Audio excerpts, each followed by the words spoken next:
Atos 16, a partir do verso 19, eu quero trazer essa palavra que é tão conhecida, esse texto que é tão conhecido para nós.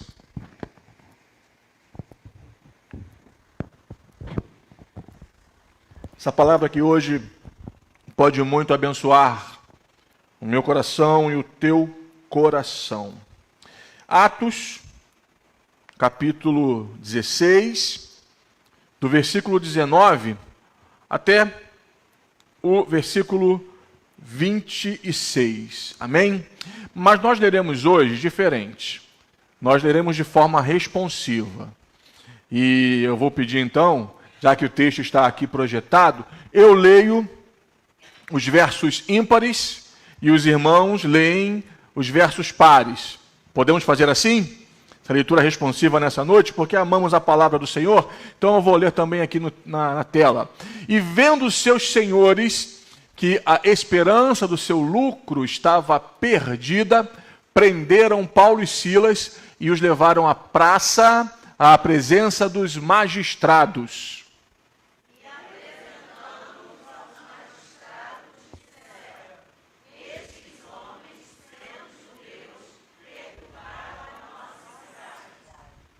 E nos expõem costumes que não nos é lícito receber nem praticar, visto que somos romanos.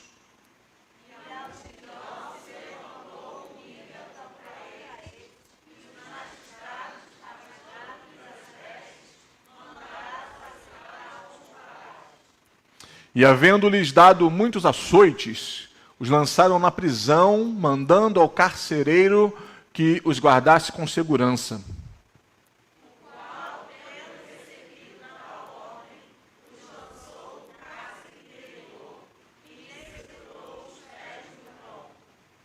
E perto da meia-noite, Paulo e Silas estavam, o que, irmãos? Paulo e Silas?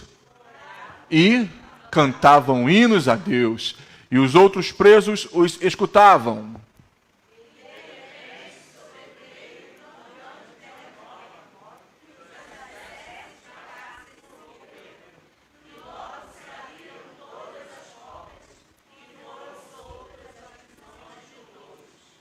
Amém.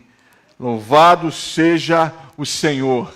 Que o nosso Deus nos abençoe nessa noite, na leitura e na reflexão acerca de sua palavra. Amém, irmãos? Noite de quarta-feira, nós chegamos na casa de Deus e eu quero te convidar a algumas reflexões e desafiar o teu coração para algumas perguntas nesta noite. A primeira delas é: por que estamos aqui? Por que você veio aqui hoje? E por que, vindo aqui, você faz o que faz? Por que, sendo membro, congregado, visitante, parte dessa realidade que eu gosto de chamar de família da Igreja Batista em Jardim Santíssimo, por que você, então, em algumas áreas, você exerce seu serviço, você oferece seu serviço ao Senhor enquanto serve a igreja local? Por que fazemos o que fazemos e por que estamos envolvidos nesse lugar e nesse projeto chamado Igreja Batista em Jardim Santíssimo? Esse texto que eu te convidei a ler nessa noite, ele fala muito ao meu coração, porque nós vemos dois personagens.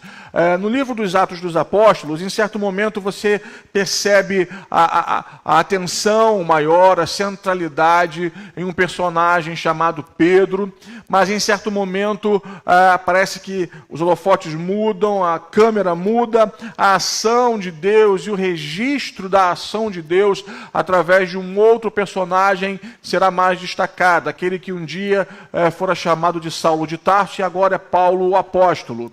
E nesse momento aqui nós vemos Paulo em uma situação profundamente contrária, difícil. Imagine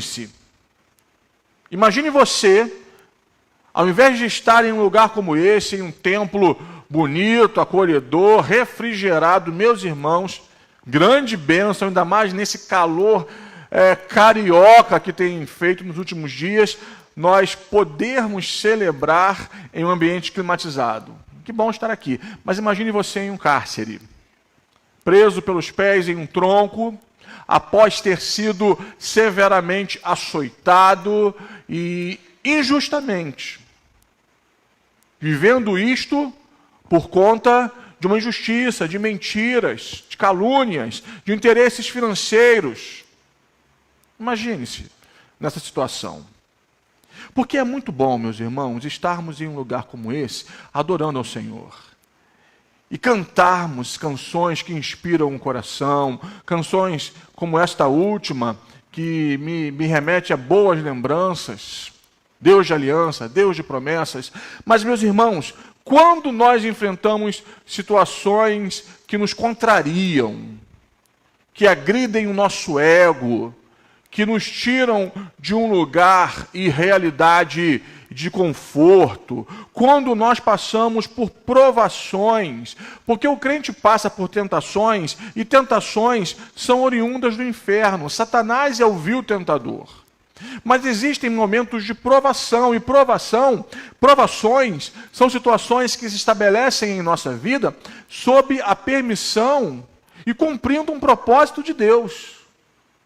São instrumentos de Deus para nos educar, para nos conceder a oportunidade de amadurecermos. Porque, meu querido e minha querida, se há uma tragédia no seio da igreja, se há uma tragédia na vida cristã, é a ausência de amadurecimento. Aquele que foi salvo, aquela que foi salva por Jesus, todos nós precisamos mergulhar em um caminho de crescimento na graça e no conhecimento da verdade.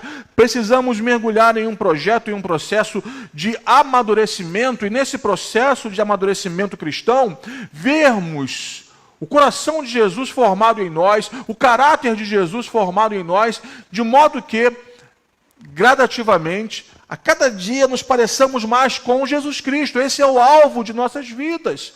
Mas, meus irmãos, quando o crente não amadurece, é um grande problema. A ausência de crescimento cristão, de amadurecimento, é um grande problema, uma grande tragédia que toca muitas pessoas na igreja e muitas igrejas no Brasil e no mundo. E quando eu olho para o texto proposto para essa noite, nós vemos dois homens de Deus, Paulo e Silas. Paulo, o grande apóstolo. Alguns vão considerar Paulo, depois de Jesus, o personagem principal no Novo Testamento. Particularmente, eu sou profundo admirador do apóstolo Paulo, sua teologia, suas ações. É uma vida que me inspira. Após Jesus, em um contexto de Novo Testamento, para mim, Paulo é o principal. Após Jesus, vemos este homem com seu auxiliar Silas, temente a Deus, servo do Senhor, presos, irmãos, presos, encarcerados. E por quê? Se você voltar os olhos um pouco atrás, você vai perceber que Paulo e Silas, eles foram instrumentos do Senhor para a libertação de uma jovem adivinhadora. Por alguns dias, eles estavam em Filipos e essa jovem vinha atrás deles dizendo: esses homens são servos do Deus Altíssimo, ouçam o que eles têm a dizer. E se Paulo e Silas fossem homens imaturos, eles iriam se deslumbrar com o elogio, se deslumbrar com reconhecimento público. E nós, irmãos, estamos na era dos likes, das celebridades, das personalidades da internet. De repente nós vemos alguém e perguntamos quem é. É famoso. Famoso por quê? Porque tem um canal no YouTube, porque tem divulgado sua imagem na internet e tal. Nós vivemos o tempo, meus irmãos, das celebridades virtuais. E todo mundo é celebridade ou subcelebridade. As pessoas estão em busca de likes, de curtidas. E isso, não digo que é certo ou errado, em um ponto de vista sociológico, é oriundo do nosso tempo, faz parte da nossa realidade. Mas não podemos nos perder nesse afã de aprovação dos outros. O que nos importa, irmãos, é sermos aprovados por Deus, ouvirmos dos lábios do Senhor, servo bom e fiel. serva fiel e honrada, aprovada. A aprovação que alimenta a nossa alma é a aprovação que vem do Senhor. Mas, queridos, Paulo e Silas, nesses dias ouvindo esse elogio no meio da multidão, aquilo começa a incomodar o coração de Paulo, porque Paulo sabe que é uma ação demoníaca para destruir a vida daquela jovem. E Paulo e Silas tinham uma visão muito clara de missão. E eu e você precisamos ter uma visão muito clara de nossa missão. Por que ainda estamos nesse mundo? Por que o Senhor preservou a nossa vida nesse tempo pandêmico? Por que o Senhor tem nos dado vida? Porque nós temos uma missão, nós fomos comissionados por Ele. É necessário, meus irmãos, sabermos claramente quem somos diante do Senhor e qual a missão que Ele confiou a nós. Paulo e Silas sabiam quem eram diante de Deus e por isso os elogios não deslumbravam o coração deles. E Paulo e Silas sabiam a missão que tinham diante de si, proclamadores do Evangelho, instrumentos nas mãos de Jesus para a salvação dos perdidos. E aquela declaração daquela jovem vai incomodando o coração de Paulo, porque ele sabe que era uma ação demoníaca.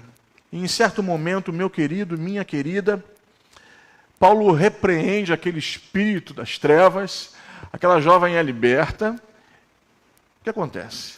Ela perde a capacidade de adivinhação. Só que ela era escrava de alguns homens por conta dessa capacidade de ser uma vidente, de ter em sua vida, em seu corpo, em sua miserável história, uma manifestação sobrenatural. Aqueles homens ficam irados com Paulo e Silas porque perderam a sua fonte de lucro. É isso que o texto diz. Eles não viam aquela mulher como uma pessoa, mas como fonte de lucro. E hoje falamos muito sobre a coisificação do ser. Me perdoem o neologismo. Onde homens e mulheres são enxergados como coisas, relacionamentos utilitaristas. O que a pessoa pode me oferecer, me proporcionar de benefício. Não nos importamos com o bem-estar daquela vida, mas com o que ela pode nos oferecer. Relacionamentos utilitaristas que são muito presentes em nosso tempo. Mas Jesus nunca agiu assim. Isto não é um modus operandi da igreja e também não era a forma de ação de Paulo e Silas, mas era o modus operandi daqueles homens. E quando veem sua fonte de lucro perdida, porque a jovem fora liberta pelo poder do nome de Jesus, e nós sabemos que não há outro nome como o nome de Jesus, não há outro nome dado entre nós que os homens podem ser salvos, o nome de Jesus. Ela é livre, é liberta, tem a oportunidade de um novo começo, porque o reino de Deus é um lugar de novos começos. Ficam irados e levantam então toda uma confusão social, econômica, falsas acusações contra Paulo e Silas. E qual é o capítulo que vai concluir essa história? Eles são presos, brutalmente presos, açoitados. Se encontram em um cárcere. E por quê, irmãos? Por terem pregado o Evangelho, por terem proclamado o nome de Jesus e proporcionado libertação para uma vida. Eles não estavam em pecado, e nós temos uma visão muito meritocrática. Sempre que enfrentamos uma luta, assumamos ou não, pensamos assim: será que tem alguma coisa errada na minha vida? Algum pecado oculto? Será que eu fiz alguma bobagem e Deus está me castigando? Um equívoco que nós temos ainda hoje em nossa mentalidade religiosa brasileira. E começamos então a procurar e pesquisar, fazer uma autoanálise. Será que há algum pecado oculto? Não havia pecado oculto, não havia falha alguma em Paulo e Silas. Na verdade, eles estavam cumprindo a vontade de Deus. Estavam no centro da vontade de Deus. E por causa disso se encontravam agora no cárcere, presos, injustiçados. E é interessante, meus irmãos, que em certos momentos da nossa caminhada cristã, e por isso precisamos amadurecer, simplesmente por estarmos envolvidos e desejosos em fazer a vontade do Senhor, nós enfrentamos ventos contrários, oposições, problemas, injustiças. Algumas delas acontecem dentro da igreja, outras acontecem no seio da família. E nós nos perguntamos: Deus, por quê? Senhor, por quê? Por que o Senhor me abandonou? O Senhor não está me honrando. E meus irmãos e minhas irmãs, nós precisamos entender, e por isso a necessidade de um coração maduro, entender que em alguns momentos de nossa caminhada com Cristo, nós viveremos situações de injustiça, de luta, de adversidade, mas isto não significará que estamos em pecado, estamos longe de Deus, e muito menos que Deus nos abandonou. É por isso que eu disse no início que nós temos que ter um senso de missão muito claro. Por que estamos aqui? Por que fazemos o que fazemos? Por que saímos de nossa casinha com a nossa Bíblia na mão e dizemos para o mundo, com ou sem palavras, que somos discípulos e discípulas de Jesus? Porque estamos, irmãos, envolvidos profundamente no desejo de Deus de salvar a humanidade. E nessa ação de Deus em salvar a humanidade, Ele quer usar nossas vidas. E aí, quando eu vejo esse trecho, do 19 ao 26 que nós lemos, ele está envolvido antes, na salvação, na transformação da jovem adivinhadora, e depois na salvação do carcereiro e sua família. Veja, em toda essa luta vivida por Paulo e Silas, Deus estava proporcionando e providenciando situações para que pessoas fossem salvas. O projeto de Deus é muito mais amplo, irmãos. A ação de Deus é muito mais abrangente. E nós precisamos pedir ao Senhor discernimento, uma visão mais sistêmica da realidade, para entendermos os porquês de algumas situações que estamos vivendo. Mas também esse texto nos ensina, e aí eu quero que você olhe agora para Paulo e Silas, porque esses homens estavam imersos em uma situação de dor. Quem aqui gostaria de ser açoitado em praça pública, em sã consciência? Quem gostaria? Quem diria: Senhor, me dá essa bênção? Quem diria: Senhor, quem aqui nessa noite oraria assim: Senhor, me dá a oportunidade para que hoje ainda eu seja açoitado por fazer a tua obra e preso? Quem aqui? Eu creio que nenhum de nós, ninguém aqui tem esse problema psíquico, enfim. E Paulo e Silas, meus irmãos, estavam presos, humanamente falando, injustamente, mas eles sabiam o projeto da vida deles. E eles sabiam o Deus a quem serviam. E eu quero que você olhe nessa noite para Paulo e Silas, porque machucados, feridos, injustiçados, com dores, em um cárcere, e não é uma cadeia como essas modernas, e até levando em conta que o sistema carcerário brasileiro é uma desgraça, é uma tristeza, uma subvida, mas ainda assim nem se comparava com o tipo de cárcere no qual eles foram lançados. Espécie de escavação em rochas, lugares escuros, úmidos. E é nessa realidade que Paulo e Silas estão, mas a atitude deles me chama a atenção.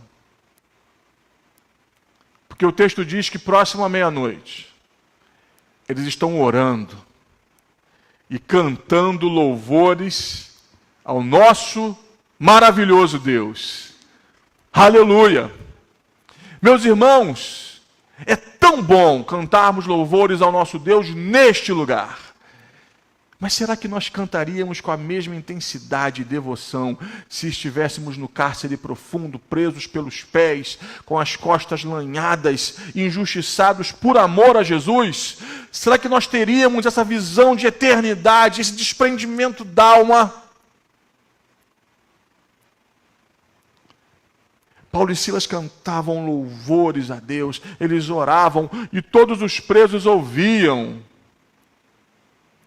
Porque não entrando aqui, meus irmãos, na questão das motivações porque alguém é lançado em um cárcere, eu não quero entrar nesse mérito nesse momento, mas quero que você considere que a vivência em um cárcere é um sofrimento, consequência de erros, previsto pelas leis vigentes naquele momento e também em nosso país, enfim. Mas eu quero que você entenda que aqueles presos que ouviam as orações e as canções de Paulo e Silas, eles foram tocados gradativamente pela graça e pela glória de Deus. E, meus irmãos, o texto diz que enquanto eles cantavam e oravam, aquele lugar se encheu da glória do Senhor. E aquele cárcere se transformou em um lugar de manifestação do Deus eterno. Houve um terremoto ali. E em meio às orações e o louvor dos servos de Deus, houve libertação. E pensem comigo, nenhum encarcerado aproveitou para fugir. Esse foi o medo do carcereiro. Eles fugiram, eu serei morto. Mas não, quando a graça de Deus nos toca, meus irmãos, nos liberta inclusive e prioritariamente de nossas inclinações pecaminosas. Todos os presos foram livres, o cárcere foi aberto, mas nenhum fugiu. E chega então o carcereiro desesperado. E você conhece o desenrolar da história. Você conhece a célebre frase e versículo: crê no Senhor Jesus e serás salvo tu e tua casa. Você conhece a manifestação do poder de Deus naquele lugar. A grande salvação. A autoridade de Deus em transformar um cárcere fétido, imundo, um lugar de sofrimento, de culpa, de condenação, em um lugar de celebração de vida, porque onde a glória de Deus é manifesta, as realidades mais terríveis são transformadas, irmãos. E nessa noite de quarta-feira eu estou com você aqui, te convidando nesses breves minutos a refletir sobre Paulo e Silas. Por quê? Primeiro, eles dois eram homens que tinham um profundo senso de missão. Eles sabiam o que Deus tinha confiado a eles, como discípulos, como missionários, como proclamadores da palavra. Eles sabiam qual era a missão, qual era o objetivo da vida deles. Eles viviam para a glória do Senhor, para a salvação de vidas. E nós precisamos saber a nossa missão, porque a nossa missão está intimamente ligada com a nossa identidade, quem você é em Deus. Eu sou filho de Deus, um pecador miserável, salvo pela graça mediante a fé. E hoje, conversando com uma pessoa, com um homem, ele falou: pastor, eu também sou salvo pela graça mediante a fé. E eu falei: aleluia, se você tem essa convicção, glória a Deus. Se Jesus te salvou, se você entregou sua vida a Jesus, amém. Meus irmãos, quando nós sabemos quem somos em Deus, filhos e filhas amados e amadas, e por conta disto, comissionados, envolvidos na missão de Deus, no projeto do reino de Deus, as circunstâncias perdem o impacto sobre nossas vidas, porque nós sabemos que faça um sol como esse que tem feito, ou chova intensamente, o Senhor está reinando em nossas vidas. Enfrentemos a Covid como muitos aqui enfrentaram, e eu oro ao Senhor para que a minha vez na fila vá passando. Não quero passar de novo não, Deus me livre, me guarde. Mas quando sabemos nossa identidade, nossa missão, passemos pela Covid ou não, nós estamos firmados no Senhor, sabendo que Ele cuida de nós e que Ele não nos abandona. Sejamos honrados em público, ou meus irmãos injustiçados, nós sabemos que os carinhos ou as facadas não interferem e não alteram quem nós somos. Nós somos o que somos em Jesus. E nós fazemos o que fazemos para agradar a Jesus Cristo. Fazemos para a glória de Deus. E se tivermos que enfrentar, irmãos, um cárcere, injustiça, acusação, nós sabemos que a nossa leve e momentânea tribulação produz para nós eterno peso de glória. Eterno peso de glória. Louvado seja o Senhor. As tribulações, as provações não nos movem de nosso lugar em Deus. Somos filhos amados pelo Pai e que amam a esse Pai. E é esse amor, é esse relacionamento que nos sustenta, irmãos. Por isso podemos atravessar o vale da sombra da morte. Por isso podemos enfrentar adversidades, lutas. Nos entristecemos? Entristecemos. Somos seres humanos. A fé cristã não nos torna robôs.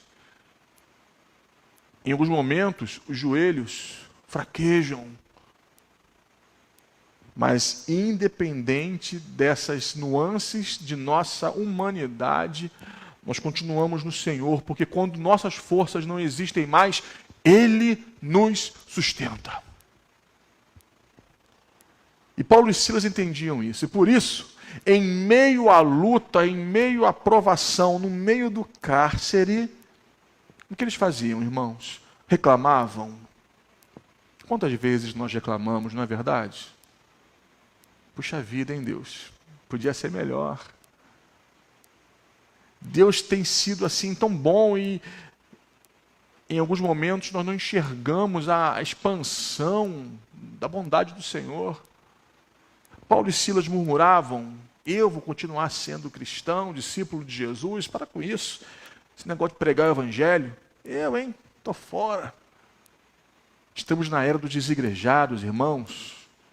A apostasia hoje é dentro da igreja, sabe? Existe um exército de pessoas equivocadas que acham que podem servir Jesus, mas não querem nada com a igreja. Isso é um grande equívoco infernal, uma mentira diabólica, demoníaca.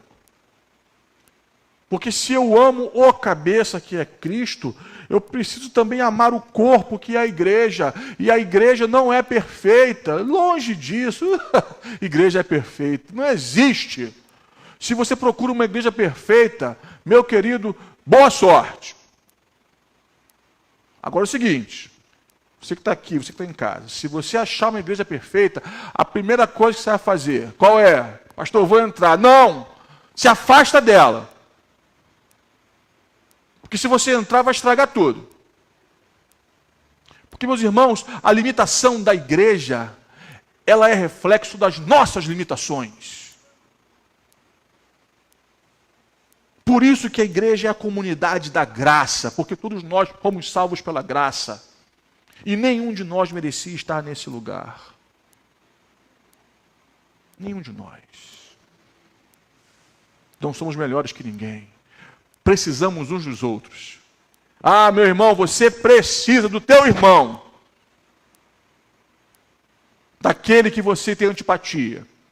Daquele com quem você não fala mais. Daquele que te magoou. Você precisa dele e ele precisa de você. E eu sei que essa palavra não é cômoda, não é confortável, mas é verdade. Esse texto, meus irmãos, e a experiência de Paulo e Silas nos colocam diante de grandes verdades, nos colocam diante de grandes reflexões, porque eles não murmuraram, não desistiram da missão, não desistiram de ser igreja e pertencer à igreja, mas o texto diz que aqueles homens lanhados, imundos, ensanguentados, machucados, eles oravam e cantavam louvores a Deus. Querido, você não sabe o que acontece no mundo espiritual quando você começa a orar e você persevera na oração, e você ora e a dor se intensifica e você ora mais, e o inimigo se levanta e você ora, e as injustiças se levantam e você ora. Meus irmãos, nós temos que crescer na oração. Você ouviu o amém da igreja? Amém mesmo, gente? Existem caminhos antigos que nós precisamos revisitar. E eles cantavam louvores. A canção é a manifestação de um coração grato. E um coração é grato não apenas pelo que Deus fez, mas um coração é grato prioritariamente pela convicção daquilo que Ele ainda vai fazer. Nós louvamos a Deus, irmãos, na maioria das vezes, não pelo que Ele fez, mas pelo que Ele vai fazer. Louvar a Deus é um ato de fé. E eu te convido, meu irmão, nessa noite, a encher tua vida de oração, mas também encher tua vida de louvor, sabe? Encha a tua casa de adoração, meu querido. Que os teus filhos te ouçam cantando as maravilhas de Deus. Aí os mais novos, os pequeninos, pensam assim: papai enlouqueceu, mamãe está doida. Não, estamos louvando ao Senhor. E eles estão crescendo, eles vão crescer, eles vão ver assim: poxa, papai está louvando ao Senhor, mas está passando por uma provação. Mas ainda assim ele louva o Senhor. Gente, mamãe está adorando a Deus. Quantos testemunhos eu já ouvi, irmãos, de mulheres de oração, vivendo momentos de luta dantesca, poucos recursos, pouca comida, e as irmãs ali cuidando da família, cuidando dos filhos, às vezes orando por um marido tosco e tolo, que vivia longe de Deus, até que um dia o abençoado se converteu, mas enquanto não se converteu, aquelas mulheres ali orando, clamando, Senhor. E quantos testemunhos eu já ouvi de filhos que diziam assim: eu vi minha mãe cuidando da gente, com poucos recursos. Às vezes uma lágrima escorria aqui pelo rosto, uma lágrima rolava aqui na face, mas a canção não saía dos lábios, porque só canta louvores no meio do cárcere quem conhece a Deus. E você conhece o Senhor. Sim ou não, irmão? Sim ou não, minha irmã? Nós tivemos experiências com Deus, nós temos experiências com Deus. O que nos sustenta são nossas experiências com o Senhor. E se você não viveu ainda grandes experiências com Deus, busque ao Senhor com todo o teu coração. Porque vale a pena conhecer ao Senhor. Conheçamos e prossigamos em conhecer ao Senhor, disse Oséias, o profeta. E esse mesmo Deus disse: eu amo os que me amam, e os que de madrugada me buscam me encontrarão. Buscar-me-eis e me achareis, quando me buscardes de todo o vosso coração. Meus irmãos, Paulo e Silas, imersos em sofrimentos, em adversidades, eles não tinham motivos humanamente falando para louvar, mas eles louvaram, oraram, louvaram e proclamaram o nome de Jesus. O cárcere foi inundado da glória de Deus, e o cárcere foi transformado em um lugar de manifestação da glória do Senhor. E quando a glória do Senhor se manifesta, o que acontece? Salvação de vidas, transformação de vidas. E a minha oração nessa noite é para que a glória de Deus se manifeste na tua vida, na tua casa, na tua família, em nossa igreja. Porque o texto que nós lemos, ele está permeado de duas histórias de salvação: a jovem adivinhadora e o carcereiro e sua família. Para estes milagres acontecerem, Paulo e Silas viveram momentos, experiências momentâneas de dor aguda. Mas eles não perderam o foco da missão, eles não se perderam em termos de identidade, eles não perderam a fé, a confiança em Deus, e por isso oravam e cantavam. Por quê? Porque um coração grato canta não só pelo que Deus fez, mas canta por antecipação por aquilo que Deus fará. Nós confiamos no Senhor. E quando vivemos assim, irmãos, nós sabemos que não estamos sós. O Senhor estava presente com Paulo e Silas no cárcere. O Senhor está presente na tua vida nesse momento de adversidade que você está enfrentando. Se há uma impossibilidade no reino, é que o Senhor se esqueça do teu nome e te abandone. Ele nunca nos deixa.